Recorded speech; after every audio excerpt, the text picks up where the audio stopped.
Does your device need a repair?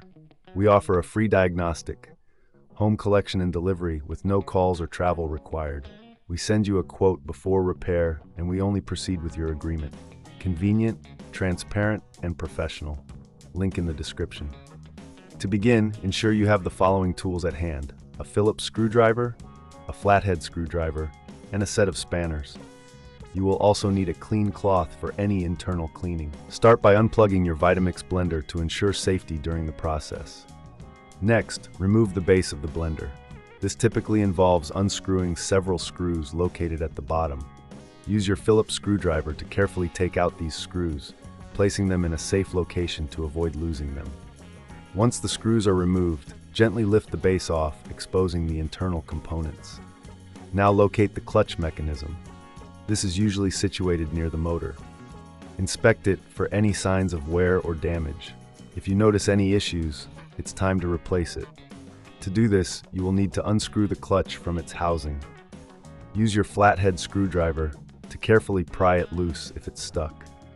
Before installing the new clutch, take a moment to clean the area around the motor. Use your clean cloth to wipe away any dust or debris that may have accumulated. This will ensure that the new clutch operates smoothly without any obstructions. Once the area is clean, take your new clutch and align it with the motor. Secure it in place by tightening the screws you previously removed.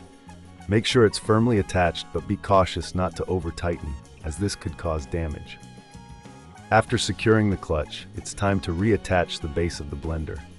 Align it carefully and replace the screws, ensuring everything is tightly fitted. This step is crucial for the stability of your Vitamix during operation. If this seems too tricky, remember we offer collection and delivery at your home, so you can have your Vitamix serviced without any hassle. Our professional diagnosis is without obligation, ensuring you know exactly what needs to be done before committing to any repairs. Once the base is back in place, plug in your Vitamix and test it. Run it on a low setting to ensure the clutch is functioning correctly. Listen for any unusual noises, which could indicate a problem. If everything sounds good, you've successfully changed the clutch. In summary, changing the clutch on your Vitamix blender is a straightforward process that can be completed with a few basic tools. Remember, if you encounter any difficulties, we provide a quote before repair, ensuring transparency and peace of mind. No calls, no travel, just a simple, efficient service to keep your Vitamix in top condition. Does your device need a repair? We offer a free diagnostic, home collection and delivery, with no calls or travel required. We send you a quote before repair, and we only proceed with your agreement. Convenient, transparent, and professional. Link in the description.